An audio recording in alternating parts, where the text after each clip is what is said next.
आपल्याला, आपल्या पूर्ण परिवाराला हे नवीन वर्ष आरोग्यदायी, सुख समृद्धीचे, भरभराटीचे जावो आणि आपल्या सर्व इच्छा आकांक्षा पूर्ण हो, ही सप्तशृंगी मातेच्या चरणी मी प्रार्थना करते.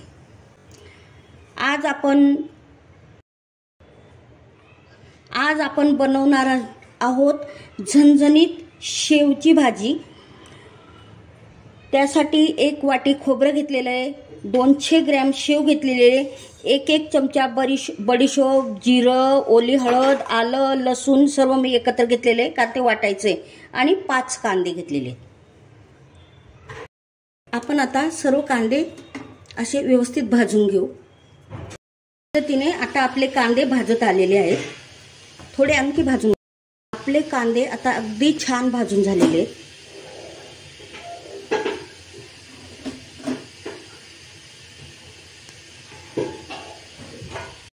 कढईत आपली आपण आता खोबरं भाजून घेऊ.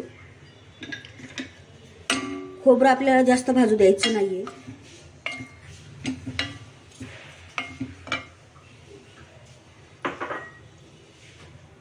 आलेले त्यात आपण आलं, लसूण असं मी ओबडधोबड केले, जिरं, धने ऑप्शनल आहे, आवडतील तेवढे टाका, नाही टाकले तरी चालतील.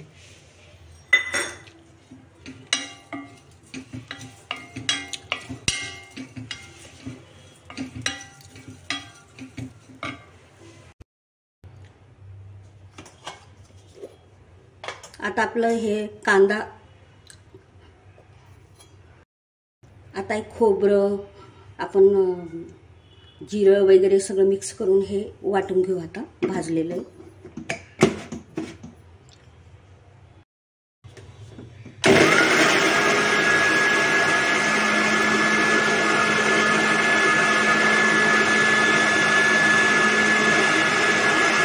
कांदा वाटून घेऊ.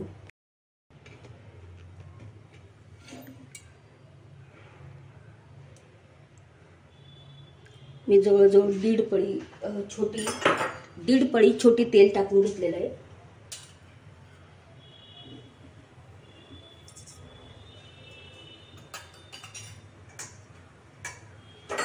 मोहरी टाकून घेतलं, हिंग टाकून घेतले.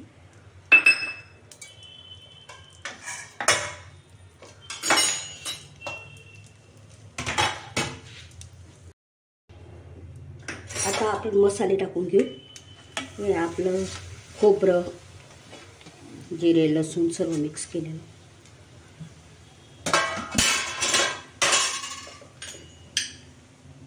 आता भाजलेला कांदा,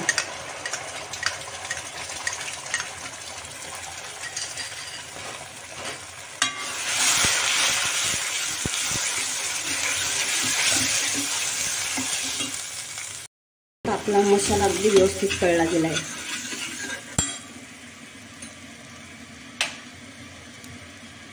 आता लाल मिरची पावडर, हा घरचा गरम मसाला आहे. ही लाल मिरची पावडर आहे. व्यवस्थित अगदी व्यवस्थित छान तळला गेलेला आहे. त्याला तेल सुटलेलं आहे. आता हे उकळतं पाणी एकदम, ते मी 1 तांबे टाकते.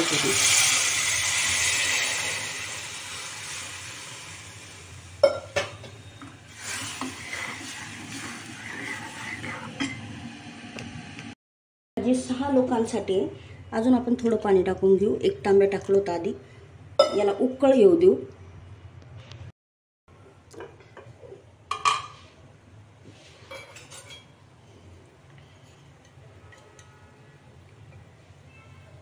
आता आपली भाजी उकळली आहे. आता आपण चवीप्रमाणे मीठ टाकून घेतलंय. आता याला मंद आचेवर चांगला दाटसर म्हणजे जेवढं दाटसर वाटेल तेवढं येईपर्यंत आपण उकळू देऊ मंद. ह्या पद्धतीने आपली भाजीची कंटेंट म्हणजे जो रस्सा असतो तो खूप दाटसरही झाला नाही, खूप पातळही झाला नाही. आता आपण त्याच्यात शेव टाकून घेऊ, कारण गार झाल्यावर परत दाटसरपणा येईल.